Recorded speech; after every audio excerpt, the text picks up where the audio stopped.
श्रीमन नारायण नारायण नारायण, भजमन नारायण नारायण नारायण। गोविंद मेरो है गोपाल मेरो है, कृपा के बिहारी नंद लाल मेरो है। बांके बिहारी जय हो तुम्हारी, जय हो तुम्हारी लाला जय हो तुम्हारी। श्रीमन नारायण नारायण नारायण, भजमन नारायण नारायण नारायण। ओम नमो भगवते वासुदेवाय।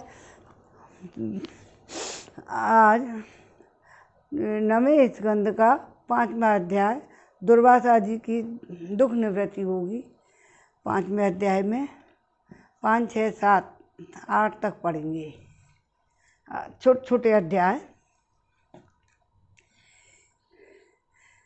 सुखदेव जी कहते हैं, परीक्षित, जब भगवान ने इस प्रकार आज्ञा दी तब सुदर्शन चक्र की ज्वाला से जलते हुए दुर्वासा लौटकर राजा अम्बरीश के पास आए और उन्होंने अत्यंत दुखी होकर राजा के पैर पकड़ लिए। दुर्वासा ऋषि ने भटाक श्राप देवे करें ना तो बात नाराज है गए। फिर तो चक्र सुदर्शन चारों ओर डोरा भगा। कल के अध्याय में पढ़ा आपने, सुना। तो दुर्वासा जी की यह चेष्टा देखकर वे उनके चरण पकड़ने से लज्जित होकर राजा अम्बरीश भगवान के चक्र की स्तुति करने लगे। उस समय उनका हृदय दयावश अत्यंत पीड़ित हो रहा था। अम्बरीश ने कहा, प्रभो सुदर्शन, आप अग्नि स्वरूप हैं, आप ही परम समर्थ सूर्य हैं।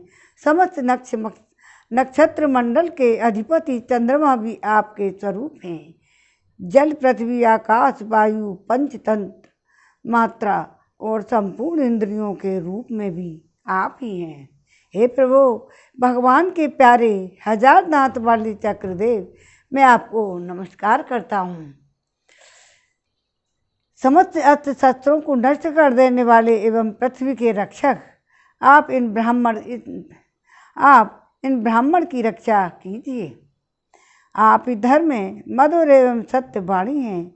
आप ही समस्त यज्ञों के अधिपति और स्वयं यज्ञ भी हैं। आप समस्त लोकों के रक्षक एवं सर्वलोक स्वरूप ही हैं। आप परम पुरुष परमात्मा के शेष तेज हैं। सुनाव, आप समस्त धर्मों की मर्यादा के रक्षक हैं। धर्म का आचरण करने वाले असुरों को भस्म करने के लिए आप साक्षात अग्नि हैं। आप ही तीनों लोकों के रक्षक एवं विशुद्ध तेजों में। आपकी गति मन के वेग के समान है। आपके कर्म अद्भुत हैं। मैं आपको नमस्कार करता हूँ, आपकी स्तुति करता हूँ। वेदवाणी अधीश्वर, आपके धर्म में तेज से अंधकार का नाश होता है। जब चक्र सुदर्शन, भगवान का चक्र सुदर्शन दुर्वासा ऋषि जी के चारों ओर भगा डोल रहा था और उन्होंने कहीं भी शरण नहीं मिली। आखिरकार राजा के पास ही आकर, अम्बरीश के पास, वहीं शरणागत भगवान ने कहा, वहीं शरण लो और वही तुम्हारे इसके छुटकारा देंगे। तो आदि सूर्य महापुरुषों के प्रकाश की रक्षा होती है। आपकी महिमा का पार पाना अत्यंत कठिन है। और अम्बरीश राजा ऋषि की वजह से, दुर्वासा ऋषि जी के, दधीचि नहीं, दुर्वासा ऋषि जी के बचाने के लिए स्तुति कर रहे हैं। इसलिए आपकी महिमा का पार पाना अत्यंत कठिन है। ऊंचे नीचे और छोटे बड़े के भेदभाव से युक्त यह समस्त कार्य कारणात्मक संसार आपका ही स्वरूप है। सुदर्शन चक्र, आप पर कोई विजय नहीं प्राप्त कर सकता। जिस समय कोई विजय नहीं प्राप्त कर सकता, उस समय जिस समय निरंजन भगवान आपको चलाते हैं। जब आप दैत्य और दानवों की सेना में प्रवेश करते हैं, उस समय युद्ध भूमि में उनकी भुजा, उदर, जंघा, चरण, गर्दन आदि निरंतर काटते हुए आप अत्यंत शोभायमान होते हैं। विश्व के रक्षक, आप रणभूमि में सबका प्रहार सह लेते हैं, आपका कोई कुछ नहीं बिगाड़ सकता। गदाधारी भगवान ने दुष्टों के नाश के लिए ही आपको नियुक्त किया है। आप कृपा करके हमारे कुल के भाग्योदय के लिए दुर्वासा जी का कल्याण कीजिए। हमारे ऊपर यह आपका महान अनुग्रह होगा।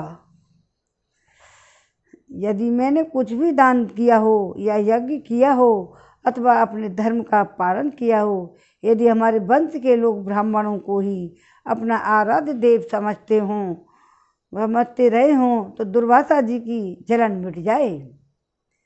भगवान समस्त गुणों को एकमात्र आश्रय हैं।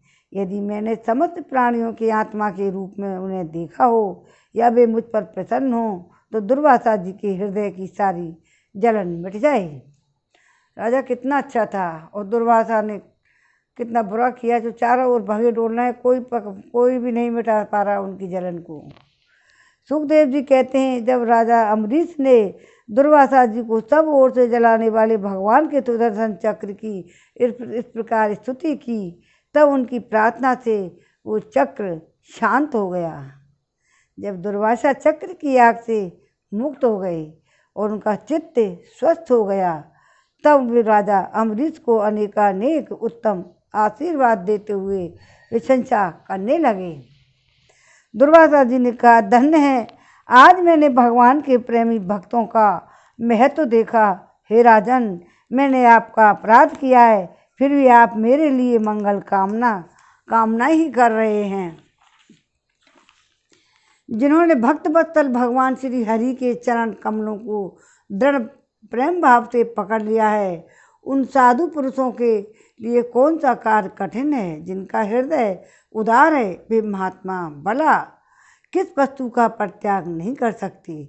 जिनके मंगल में नामों के श्रवण मात्र से जीव निर्मल हो जाता है, उन्हीं तीर्थपाद भगवान के चरण कमलों के जो दास हैं, उनके लिए कौन सा ये कर्तव्य शेष रह जाता है। महाराज अम्बरीश, आपका हृदय करुणा भाव से परिपूर्ण है। आपने मेरे ऊपर महान अनुग्रह किया है।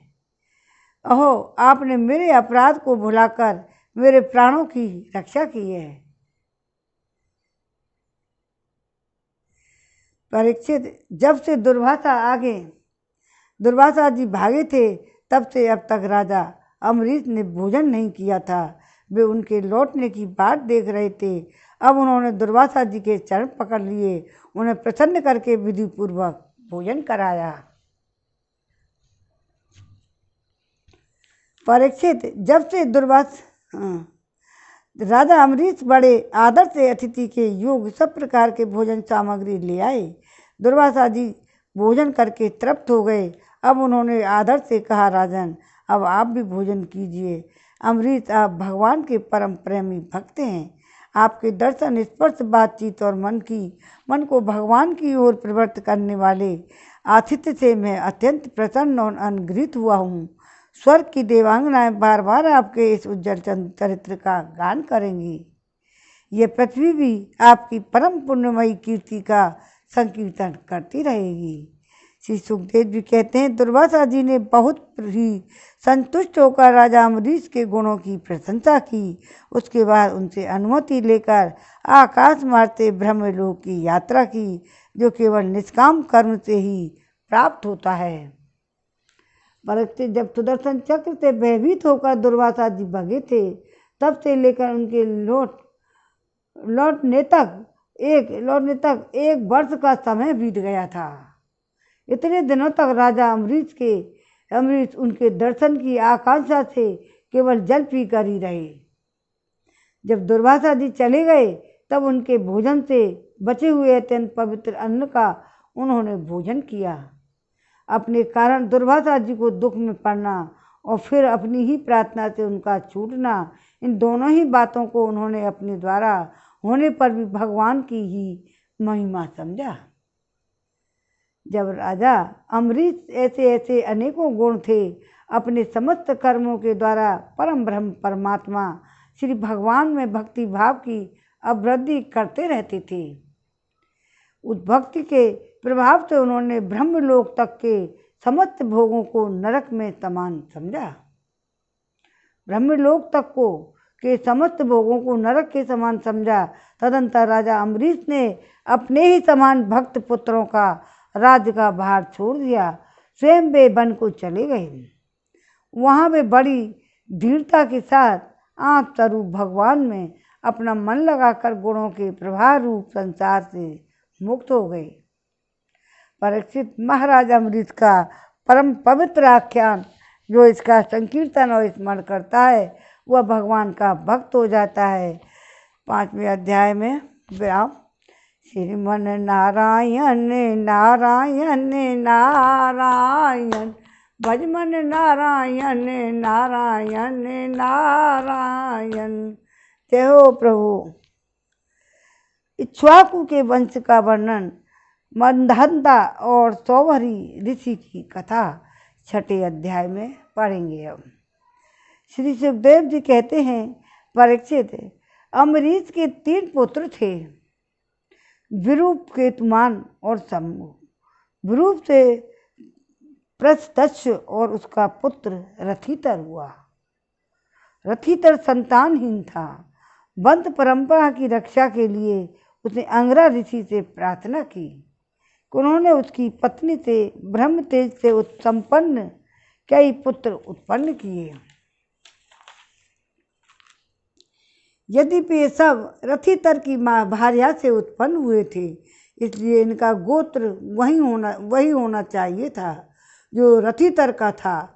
फिर भी वे आंगिरस से ही कहलाए। रथितर वंशियों के प्रवर कुल में सर्वश्रेष्ठ पुरुष कहलाए, क्योंकि वे क्षत्रोपेत ब्राह्मण थे। क्षत्रिय और ब्राह्मण दोनों गोत्रों से इनका संबंध था। परीक्षित, एक बार मनु जी के छींकने पर उनकी नासिका से इक्ष्वाकु नाम का पुत्र उत्पन्न हुआ। छींकने मात्र से ही इक्ष्वाक नाम का पुत्र पैदा हुआ। इक्ष्वाकु के 100 पुत्र हुए और उनमें सबसे बड़े 3 थे, विकोक्षी और निमि और दंडक।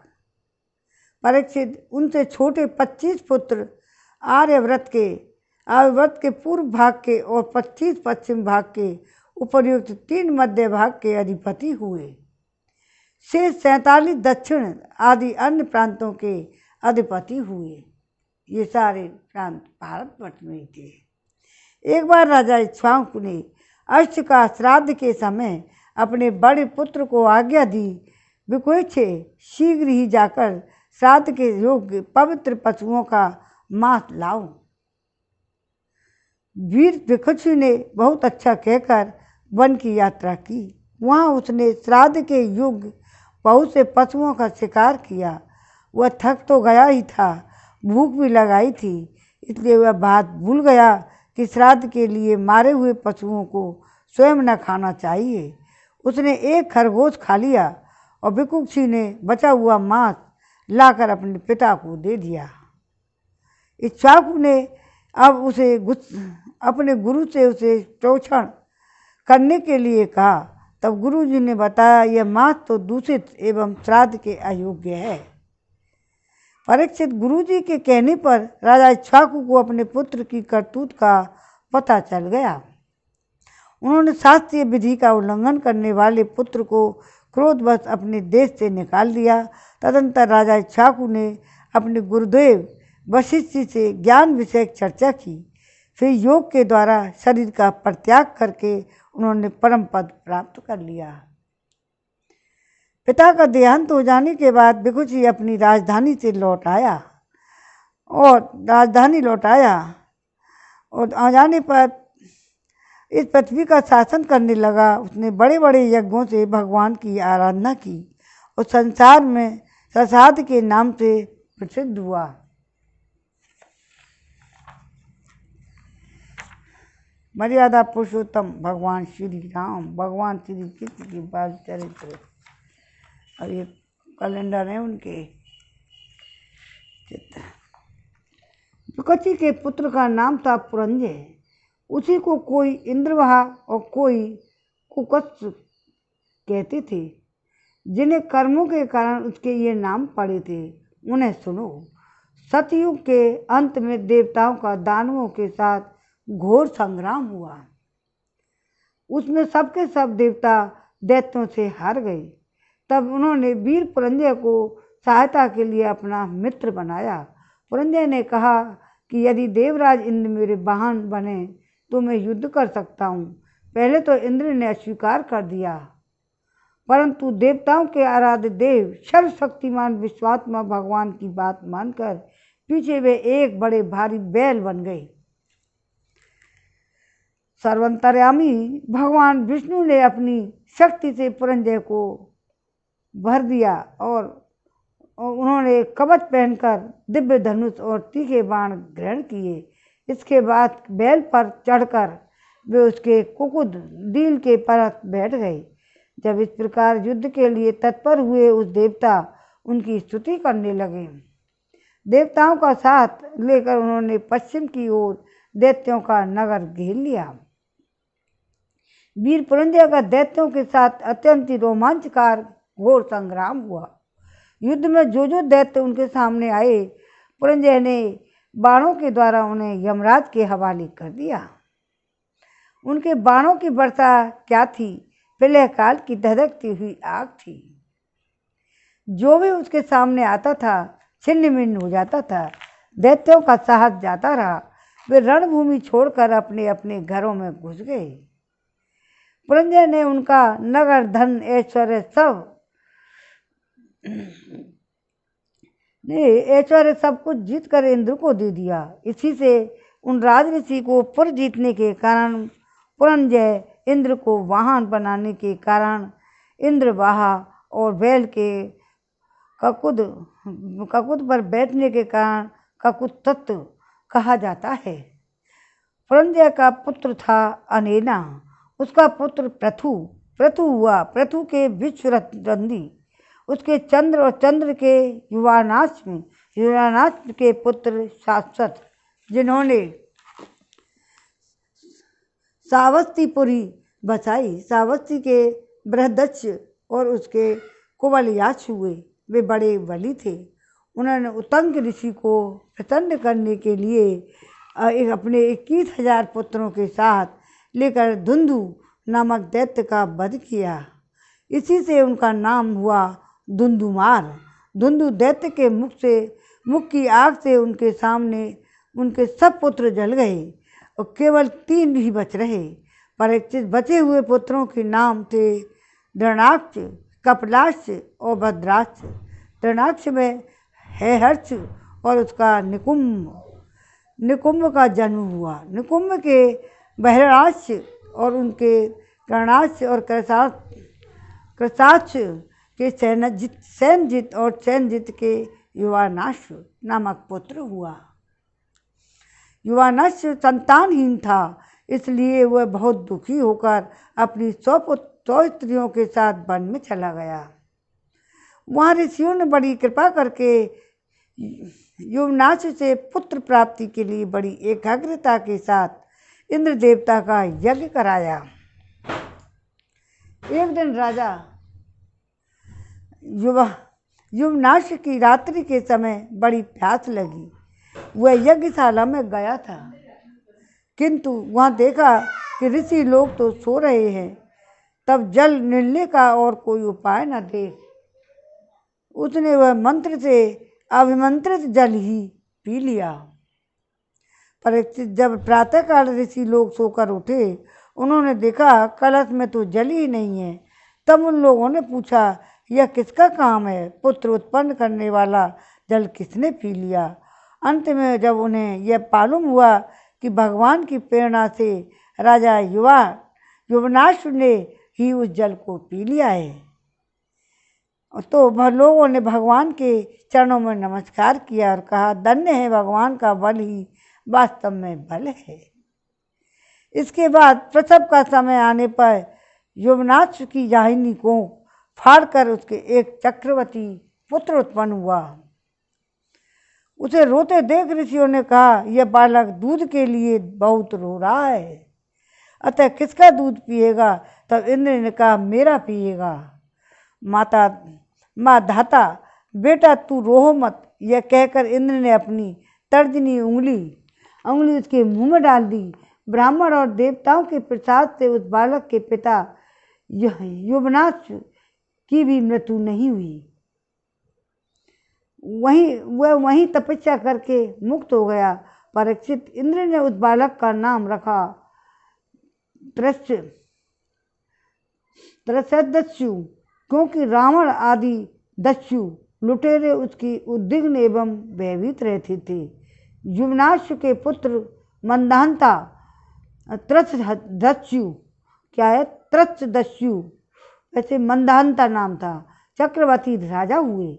भगवान के तेज से तेजस्वी होकर उन्होंने अकेले ही 7 द्वीप वाली पृथ्वी का शासन किया। ये यद्यपि आत्मज्ञानी थे, उन्हें कर्म कांड की कोई विशेष आवश्यकता नहीं थी, फिर भी उन्होंने अपनी बड़ी दक्षिणा वाले यज्ञों से उन यज्ञ स्वरूप प्रभु की आराधना की, जो स्वयं प्रकाशमान थे और सर्वदेव स्वरूप, सर्वात्मा और इंद्रियातीत हैं। भगवान के अतिरिक्त और हैं ही क्या। यज्ञ की सामग्री, मंत्र, विधि विधान, यज्ञ यजमान, ऋतुज्य, धर्म, देश और काल, यह सब का सब भगवान का ही स्वरूप है।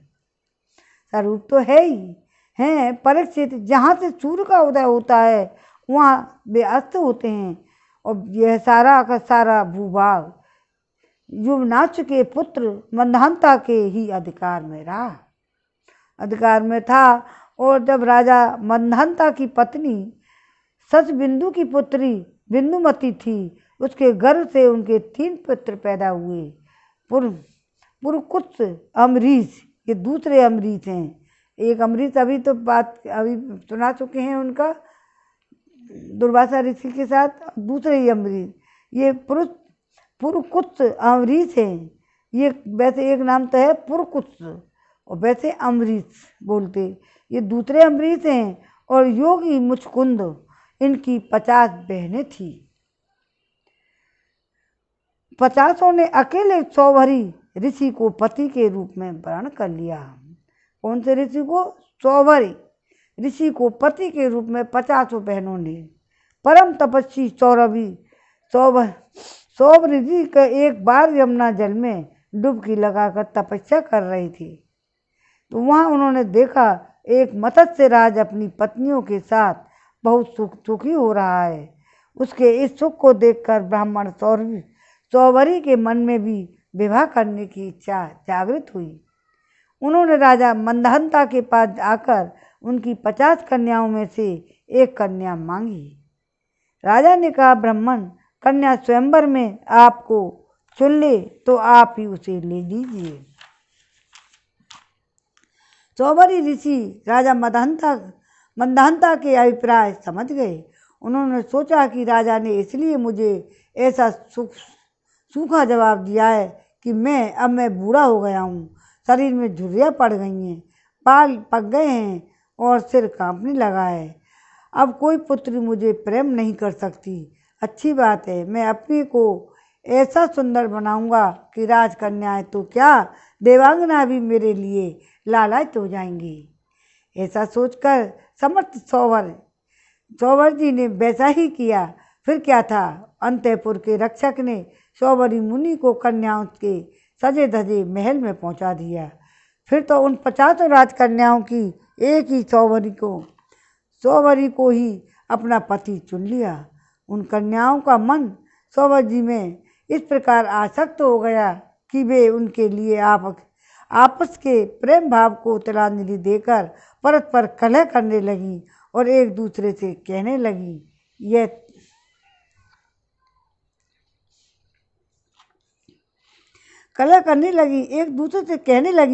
ये तुम्हारे योग्य नहीं है, मेरे योग्य है। ऋग्वेदी सौभरी ने उन सभी का पान ग्रहण कर लिया। वे अपनी अपार तपस्या के प्रभाव से बहुमूल्य सामग्रियों से सुसज्जित अनेकों उपवनों और निर्मल जल से भरपूर सरोवरों से युक्त सौगंधिक पुष्पों की बगीचों से घिरे महलों में बहुमूल्य शैया, आसन, वस्त्र, आभूषण, स्नान, अनुलेपन, सुस्वाद भोजन, पुष्प मालाओं के द्वारा अपनी पत्नियों के साथ विहार करने लगे। सुंदर सुंदर वस्त्र भूषण धारण किए स्त्री पुरुष सर्वदा उनकी सेवा में लगे रहते। कहीं पक्षी चहकते तो कहीं भंवरे गुंजार करते रहते थे। कहीं कहीं तो बंदी जन उनकी वृदावली का बखान करते रहते। सप्तद्वीपवती पृथ्वी के स्वामी मदहंता सौवर जी की इस गृहस्थी को सुख देखकर आश्चर्यचकित हो गए। उनका यह गर्व कि मैं सार्वभौम संपत्ति का स्वामी हूँ और जाता रहा। इस प्रकार सौवर जी की गृहस्थी के सुख में रम गए। अपने निरोग इंद्रियों से अनेकों विषयों का सेवन करते रहे, फिर भी जैसे घी के बूंदों से आग में तृप्त नहीं होती, वैसे उन्हें संतोष नहीं हुआ। ऋग्वेदाचार्य सौवर जी एक दिन स्वस्थ चित्त से बैठे हुए थे। उस समय उन्होंने देखा मत्स्यराज के क्षण भर के संग से मैं किस प्रकार अपनी तपस्या तथा आपा तक खो बैठा। वे सोचने लगे, अरे मैं तो बड़ा तपस्वी था, मैंने भली भांति अपने व्रतों का अनुष्ठान भी किया था, मैंने भली भांति तो मेरा यह अधः पतन तो देखो। मैंने दीर्घ काल से अपने ब्रह्म तेज के आच्छुन्न रखा, परंतु जल के भीतर ही विहार करती हुई एक मछली के संसर्ग से मेरा यह ब्रह्म तेज नष्ट हो गया। अतः जिसे मोक्ष की इच्छा है, उस पुरुष को चाहिए वह भोगी प्राणियों का संग सर्वथा छोड़ दे। अब एक क्षण के लिए भी अपनी इंद्रियों को बहिर्मुख न होने दे, अकेला ही रहे, एकांत में अपने चित्त को सर्वशक्तिमान भगवान में ही लगा रखे। यदि संग करने की आवश्यकता ही हो तो भगवान के अनन्य प्रेमी निष्ठावान महात्माओं का ही संग करे। मैं पहले एकांत में अकेला ही तपस्या में संलग्न था और जल में मछली का संग होने से विवाह करके 50 हो गया और फिर संतानों के रूप में 5000 विषयों में सतबुद्धि होने से माया के गुणों ने मेरी बुद्धि हर ली। अब तो लोक और परलोक के संबंध में मेरा मन इतनी लालसाओं से भर गया है कि मैं किसी तरह उनका पार नहीं पाता। इस प्रकार विचार करते हुए कुछ दिनों तक तो घर में ही रहे, फिर विरक्त होकर उन्होंने संन्यास ले लिया। वे वन को चले गए। अपने पति को ही सर्वोच्च मानने वाली उनकी पत्नियों ने भी उनके साथ ही वन की यात्रा की। वहाँ जाकर परम संयमी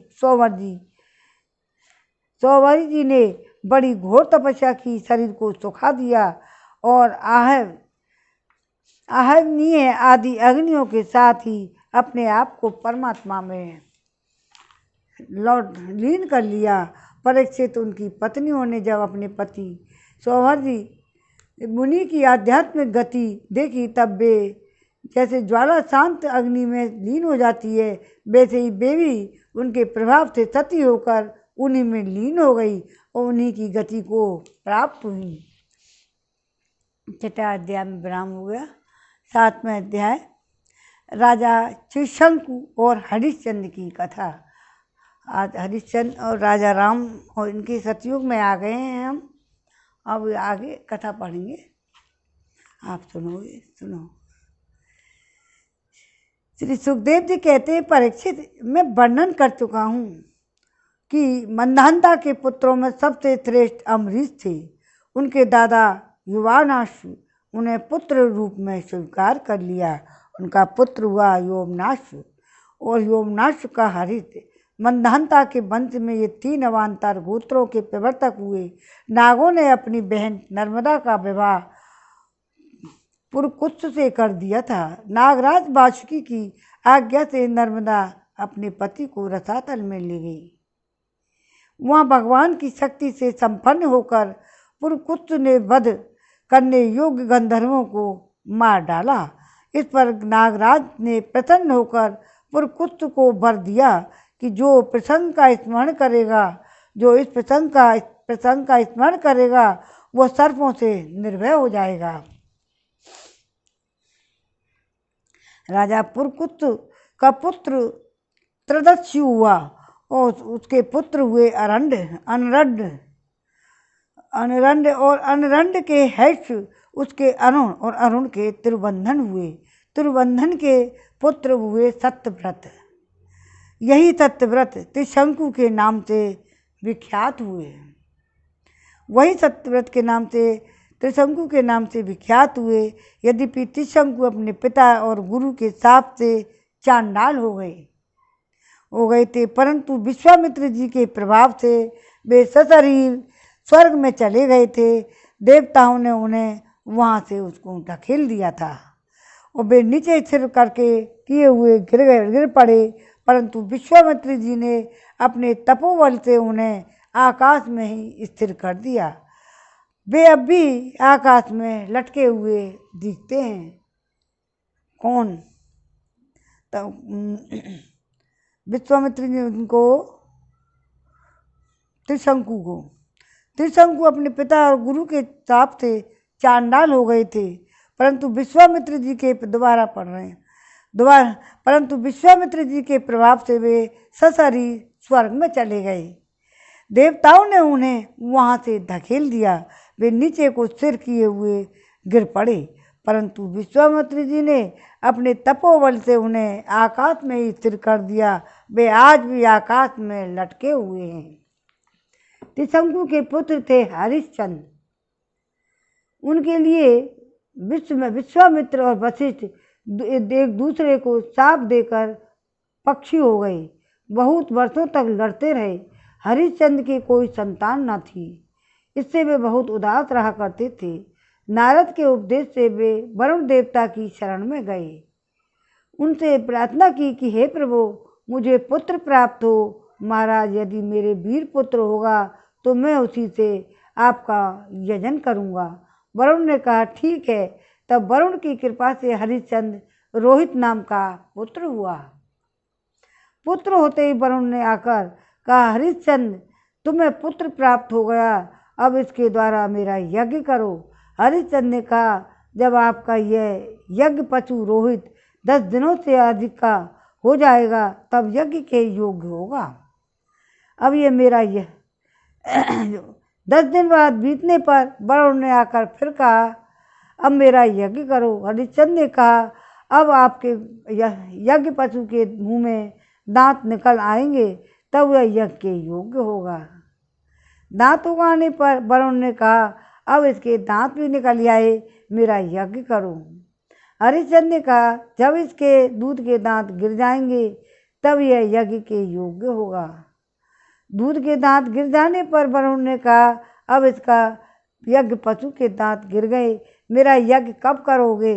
हरिश्चंद्र ने कहा, जब इसके द्वारा दांत आगे जाएंगे तब यह पशु यज्ञ के योग्य हो जाएगा।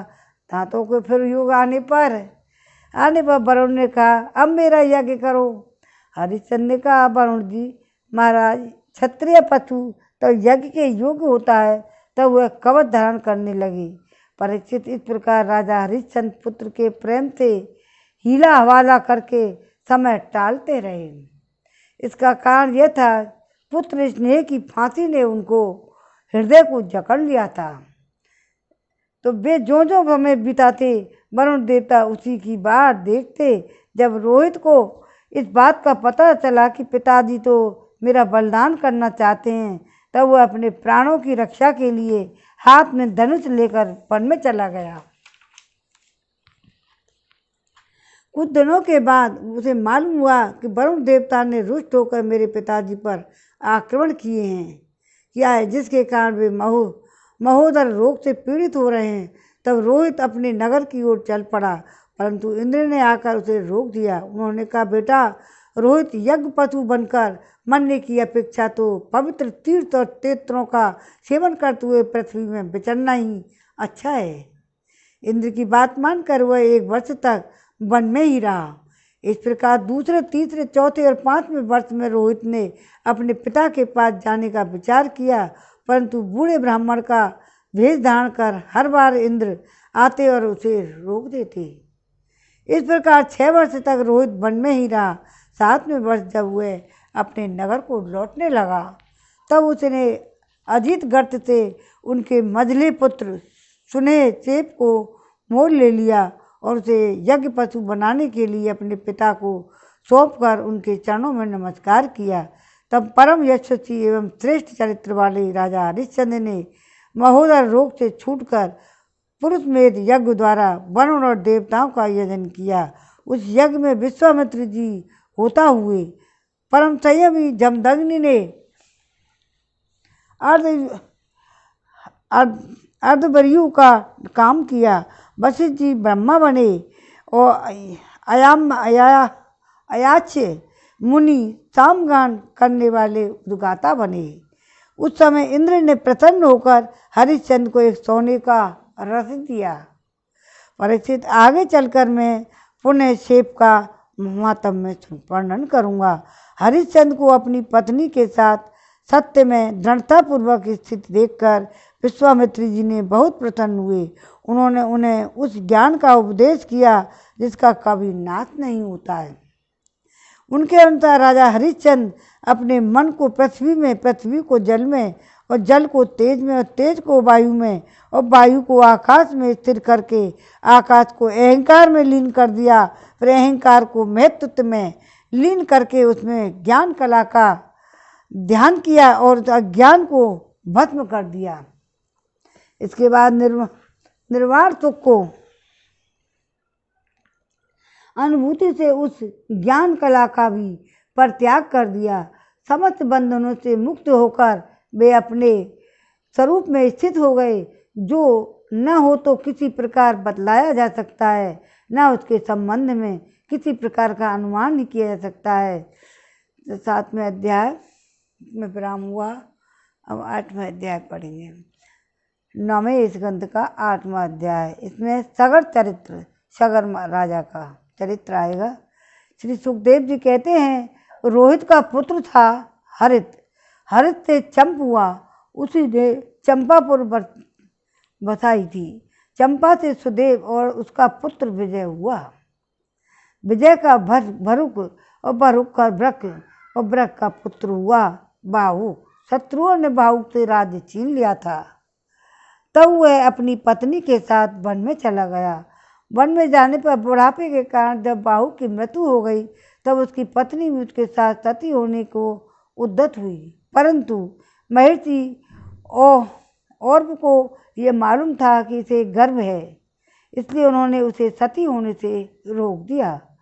जब उसकी पतौतों को यह बात मालूम हुई कि उन्होंने भी भोजन के साथ गर्भ विष दे दिया, परंतु गर्भ पर उसका विष का कोई प्रभाव नहीं पड़ा, बल्कि उस विष को लिए हुई वह एक बालक का जन्म हुआ। गर्भ के साथ पैदा होने के कारण उसका नाम सगर पड़ा। सगर कहलाए और सगर बड़े यशस्वी राजा हुए। सगर चक्रवर्ती सम्राट थे। उन्हीं के पुत्रों ने पृथ्वी खोदकर समुद्र बना दिया था।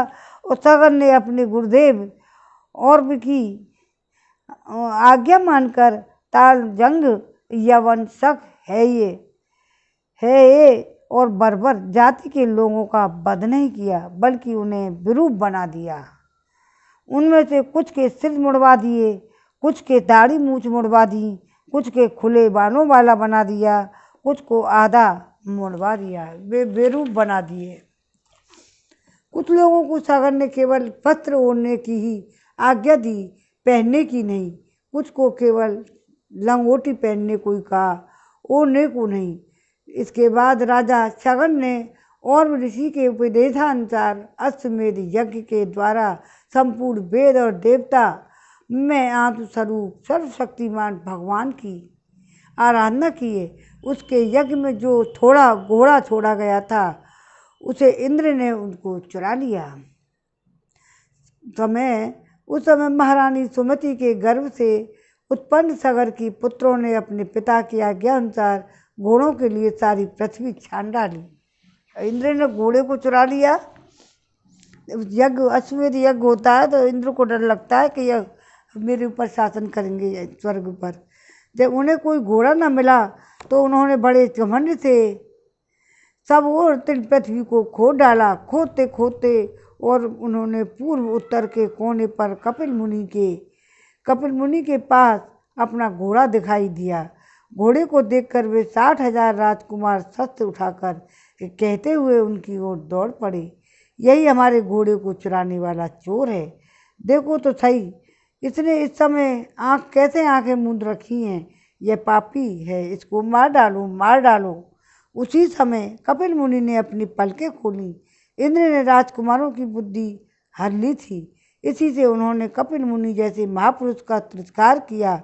इस तिरस्कार के फलस्वरूप उनके शरीर में ही आग जल उठी, जिससे वे क्षण भर में ही सब के सब जलकर खाक हो गए। परीक्षित सगर के लड़के कपिल मुनि के क्रोध से जल गए, ऐसा कहना उचित नहीं है। वो तो शुद्ध सत्वगुण के परम आश्रय हैं। उनका शरीर तो जगत के पवित्र करता रहता है। उनमें भला क्रोध रूपी तमोगुण की संभावना कैसे की जा सकती है? भला कहीं पृथ्वी का धूल का भी आकाश से संबंध होता है? यह संसार सागर एक मृत्युमय पथ है, इसके पार जाना अत्यंत ही कठिन है। परंतु कपिल मुनि ने इस जगत में सांख्य शास्त्र की एक ऐसी दृढ़ नाव बना दी जिससे मुक्ति का इच्छा रखने वाला कोई भी व्यक्ति उस समुद्र के पार जा सकता है। वे केवल परम ज्ञानी ही नहीं, स्वयं परमात्मा हैं। उनमें भला यह शत्रु है, यह मित्र है, इस प्रकार की भेद बुद्धि कैसे हो सकती है? सगर की दूसरी पत्नी का नाम था केसनी। उसके गर्भ से उन्हें असमंजस नाम का पुत्र हुआ। असमंजस के पुत्र का नाम था अंशुमान। वह अपने दादा सगर की आज्ञाओं के पालन तथा उन्हीं की सेवा में लगा रहता था। असमंजस पहले जन्म में योगी थे। संग के कारण वे योग से विचलित हो गए थे, परंतु अब भी उन्हें अपने पूर्व जन्म का स्मरण था। इसलिए वे ऐसे काम किया करते थे जिनसे भाई बंधु उन्हें प्रिय न समझें। वे कभी कभी तो अत्यंत ही निंदित कर्म कर देते, अपने को पागल सा दिखलाते, यहाँ तक कि खेलते हुए बच्चों को सरयू में डाल देते थे। इस प्रकार उन्होंने लोगों को उद्विग्न कर दिया था। अंत में उनकी ऐसी करतूत देखकर पिता ने पुत्र स्नेह को तिलांजलि दे दी और उन्हें त्याग दिया। और तदंतर असमंजस ने अपने योग बल से उन सब बालकों को जीवित कर दिया। अयोध्या के नागरिकों ने फिर क्या देखा, जीवित कर तिलांजलि दे दी और उन्हें त्याग दिया। तदंतर असमंजस ने अपने योग बल से उन सब बालकों को जीवित कर दिया। अपने पिता को दिखाकर कि वे वन में चले गए। अयोध्या के नागरिकों ने जब देखा हमारे बालक तो फिर लौट आए, तब उन्होंने असीम आश्चर्य हुआ। राजा सगर को भी बड़ा पश्चाताप हुआ। इसके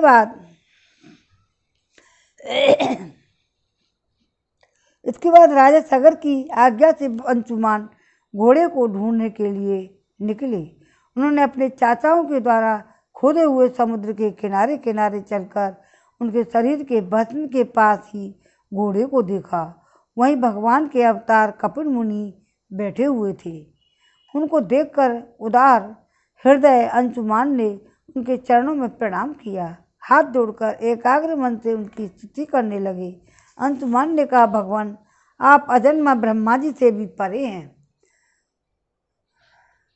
इसलिए वे आपको प्रत्यक्ष नहीं देख पाते। देखने की बात तो अलग रही, वे समाधि करते करते युक्ति लड़ाते लड़ाते हार गए। किंतु आ जाइए फटाफट, आज तक आपके समझ भी नहीं आए कि हम लोग तो उनके मन शरीर और बुद्धि से होने वाले सृष्टि के द्वारा बने अज्ञानी जीव हैं। तब भला हम आपको कैसे समझ सकते हैं? संसार के शरीरधारी सतगुण और रजोगुण तमोगुण प्रधान हैं। वे जागृत और स्वप्न अवस्थाओं में केवल गुण में पदार्थों विषयों की ओर, सुषुप्ति अवस्था में केवल अज्ञान ही अज्ञान देखते हैं। इसका कारण यह है कि वे आपकी माया से मोहित हो रहे हैं। वे बहिर्मुख होने के कारण बाहर की वस्तुओं को देखते हैं और पर अपने ही हृदय में स्थित आपको नहीं देख पाते। आप एक रस ज्ञान घन हैं।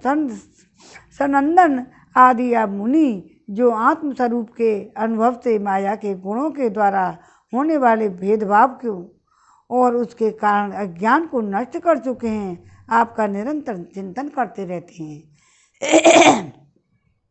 माया के गुणों में ही भूला हुआ मैं मूढ़ किस प्रकार आपका चिंतन करूं। माया उसके गुण और गुणों के कारण होने वाले कर्म एवं कर्मों के संस्कार से बना हुआ लिंग शरीर आप में है, आप में है ही नहीं। तो न तो आपका नाम है न तो स्वरूप और न रूप। आप में न कार्य है न तो कारण। आप सनातन आत्मा हैं। ज्ञान का उपदेश करने के लिए तो आपने यह शरीर धारण कर रखा है। हम आपको नमस्कार करते हैं। हे प्रभु, आप अंतर्यामी हैं। यह संसार आपकी माया की करामात है। इसको सत्य समझकर काम, लोभ, ईर्ष्या और मोह से लोगों का चित्त शरीर तथा घर आदि में भटकने लगता है। लोग इसी के चक्कर में फंस जाते हैं। समस्त प्राणियों के आत्मा प्रभु, आज आपके दर्शन से मेरे मोह की वह दृढ़ फांसी कट गई है जो कामना, कर्म और इंद्रियों को जीवन दान देती है।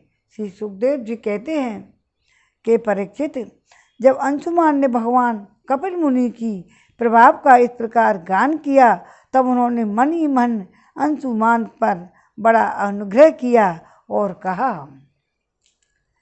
श्री भगवान ने कहा, बेटा, ये घोड़ा तुम्हारे पितामह का यज्ञ पशु है। इसे तुम ले जाओ। तुम्हारे जले हुए चाचाओं का उद्धार केवल गंगा जल से होगा और कोई उपाय नहीं है। अंशुमान ने बड़ी नम्रता से उन्हें प्रसन्न करके उनकी परिक्रमा की और वे घोड़े को ले आए। सगर ने उसे पशु यज्ञ के द्वारा यज्ञ की शेष क्रिया समाप्त की। तब राजा सगर ने अंशुमान को राज्य का भार सौंप दिया और वे स्वयं विषयों से निष्क्रिय होकर और बंधन मुक्त हो गए। उन्होंने महर्षि औवई के बतलाए हुए मार्ग पर परम पद की प्राप्ति की। श्रीमन नारायण नारायण नारायण, भजमन नारायण नारायण नारायण। आरती हो जाए। श्रीमन नारायण। श्री भागवत भगवान की है आरती, पापियों को पाप से है तारती। श्री भागवत भगवान की है आरती, पापियों को पाप से है तारती। ये अमर ग्रंथ, ये मुख्य पंथ, पंचम वेद निराला, नव ज्योति जगाने वाला। हरि गान यही वरदान, यही जग की मंगल की आरती, पापियों को पाप से है तारती। ये शांति गीत पावन पुनीत, साकोप मिटाने वाला, हरि दरस दिखाने वाला। है सुख करनी है दुख हरनी, श्री मधुसूदन की आरती, पापियों को पाप से है तारती। ये मधुर बोल जग फंद खोल, तन मार्ग दिखाने वाला, बिगड़ी को बनाने वाला। श्री राम यही घनश्याम यही, प्रभु की महिमा की आरती, पापियों को पाप से है तारती। श्री भागवत भगवान की है आरती, पापियों को पाप से है तारती। ओम नमो भगवते वासुदेवाय। आज के आनंद की जय जय जय श्री राधे।